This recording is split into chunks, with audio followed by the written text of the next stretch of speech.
Bienvenida, Sol, Muchas gracias. a tu columna, a tu crónica de la otra noches. cara del asesino. ¿Todo Sí. bien? Bien, todo tranquilo. Acá andamos. Interesante recuerdo. Sí. Bastante impactante el caso de hoy.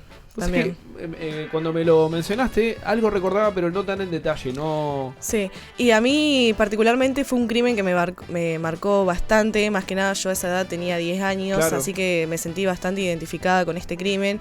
Y bueno, ya al tener esa edad y ver las noticias y ver que apareció una muerte, una chica de 11 años, impacta muchísimo. Y siempre me quedó resonando este femicidio en particular. Claro, porque cuesta encuadrarlo, ¿viste? Que no deja de ser un infanticidio por la edad de la nena.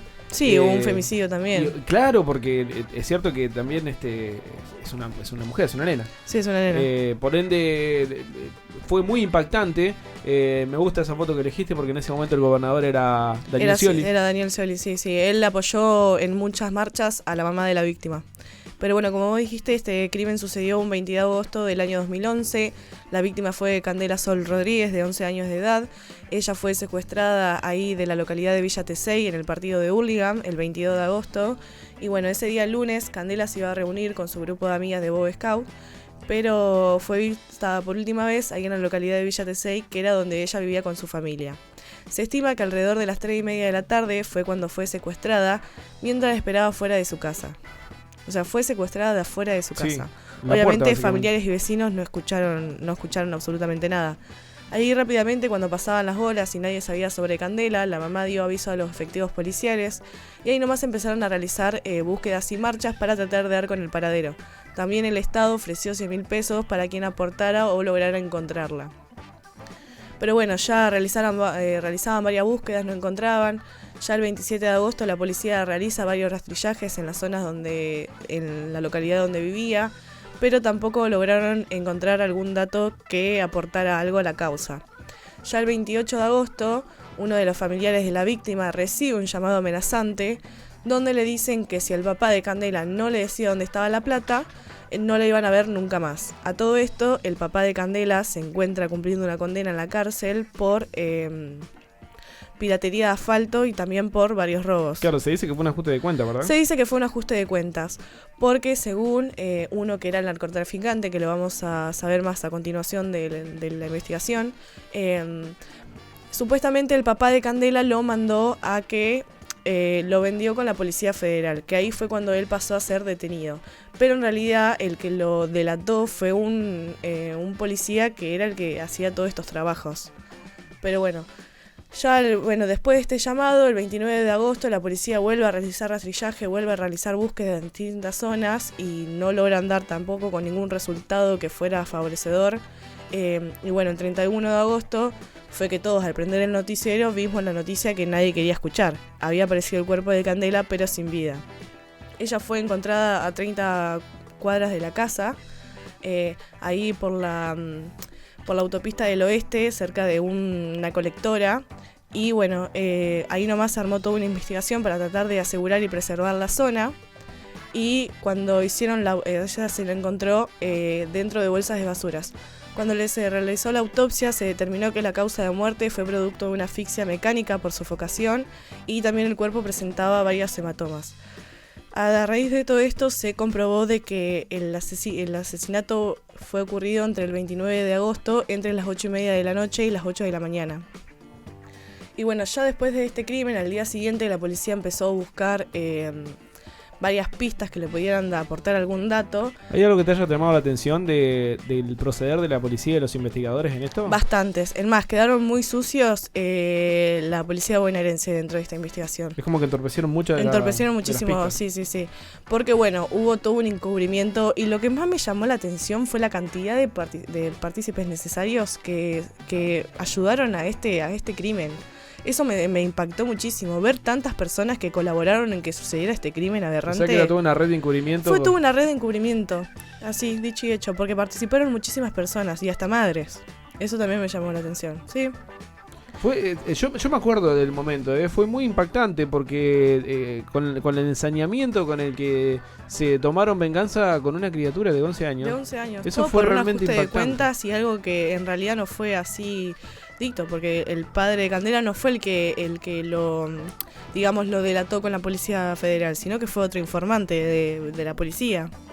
Así que fue todo un ajuste de cuenta que concluyó en la muerte de una nena de 11 años. Sí, de una menor. Sí, de una menor. Y bueno, las primeras personas que detienen es una pareja, que era una depiladora con el novio que era un carpintero, y la detienen porque ellos tuvieron varios días a Candela en su casa, y esto es así porque se encontró su ADN en la casa. Después pasó a ser detenido un fletero que se llama Guillermo López y un verdulero que se llama Fabián Gómez, que ellos habían participado, o sea, habían secuestrado a Candela. Recién finalmente en el año 2017, los jueces condenaron por este crimen a 3 personas, por el secuestro seguido con la muerte. Pero recién en el año 2020 se aprobaron las penas en la sala cuarta del Tribunal Penal. Leí por ahí que en realidad cuando se los acusa de secuestro, también era porque buscaban los abogados defensores, ¿no? Buscaban bajar la pena porque decían que Candela se había acercado a ellos voluntariamente porque los conocía, lo cual lo que trataban de que fuera un atenuante fue un agravante. Sí, fue porque un agravante. Ellos, obviamente, ante un menor, se defendían diciendo que en realidad Candela se había acercado a ellos, pero bueno, ellos terminaron. Es que se conocían entre todos, o sea, era Claro. muy conocido que en el barrio se conozcan. Entonces, ella ya sabía quién eran las personas, por eso quizás no se subió confiada o engañada, Sí. quizás por este asunto. Pero los asesinos vivían a cuadras de la casa de ella.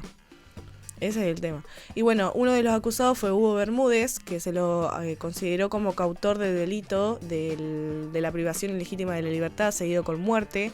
También se lo acusó de haber violado a Candela y recibió una pena de prisión perpetua.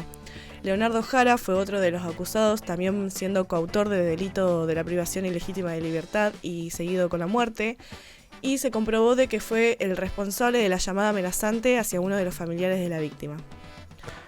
Perdón, estos 3 asesinos, porque en 2 realidad... asesinos y son considerados todos asesinos a mi punto de vista, pero lo que le asesinaron realmente fueron 2 personas.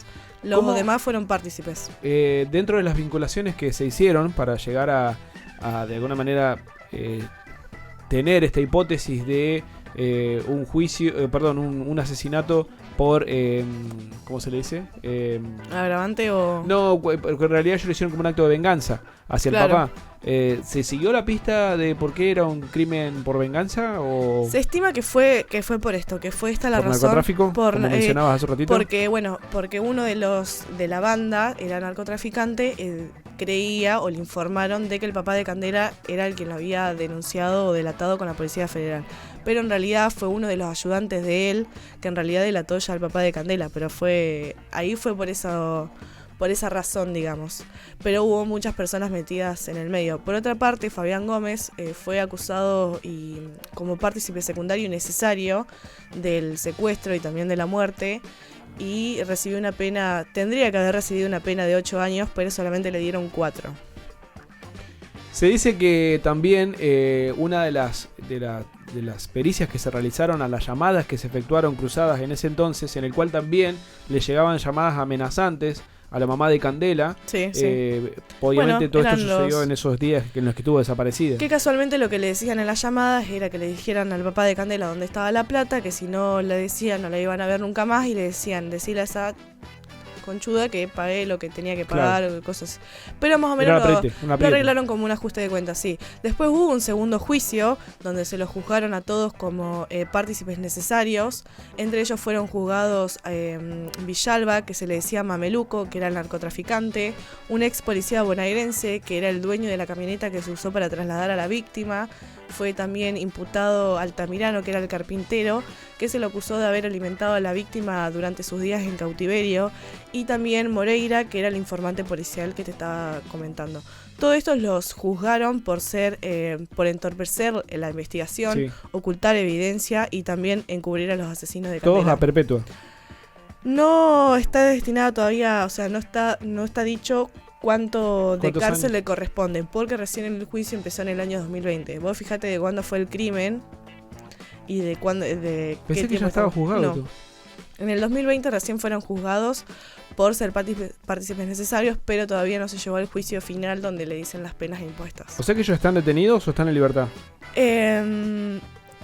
No te sabría decir ese dato. O sea, es muy llamativo. Pero es muy llamativo todo. También, bueno, se dijeron que hubo mucho encubrimiento de la policía bonaerense, se entorpeció mucho la investigación, hay mucha evidencia que encubrieron y taparon. Más que nada estamos hablando de un narcotraficante que tenía poder y que se estaba haciendo político en ese entonces, ahí en Villa Tesey. Esta crónica que traes al día de hoy toma muchísima relevancia, sobre todo con los últimos hechos acontecidos. Viste que hace poco estoy al tanto de todo. Lo que sucedió en Mendoza, en la provincia de Mendoza. Y sobre todo también con si queremos, el agravante de lo que viene sucediendo dentro de la familia. Porque se habla de que particularmente el crimen está ligado, lamentablemente también nos toca a nosotros sangrar en carne propia como sociedad una santarroceña que pierde la vida en Cipolletti, en un hecho luctuoso y penoso. Sí, la otra vez estaba hablando de eso, de todos los crímenes que sucedieron en Cipolletti. Nosotros hemos traído varios crímenes acá, y más sobre todo los triples homicidios, que ya sucedieron 2. Y ahora escuchar sobre este crimen es la verdad que te afecta. Sí, porque además la violencia del hecho. Después leí esa de la mujer que tenía un hijo que necesitaba buscar un trabajo y fue y terminó, apareció muerta también, y por las necesidades de uno, ¿viste? No, es terrible. Bueno, es increíble. Es terrible. La verdad, Sol, excelente, impecable una vez más. Muchas gracias. Para recordar lo que ahora en agosto va dentro a cumplirse de poco 11 años. El 29 de agosto fue el crimen, pero el 22 de agosto ella desapareció. Recordamos así de esta manera a Candela Sol Rodríguez. Pronto, a días nada más de poder cumplirse un nuevo aniversario. Por supuesto que también acá nos sumamos al pedido de justicia para que en definitiva esto termine de alguna manera con todo este escenario. Adelante, señor Cristian Rutor, ¿cómo le va? Bienvenido, buenas noches. Ya nosotros nos tenemos que ir del área. Esta es la presencia. Es la presencia para que nos vayamos, ¿no? Sí. De esta manera.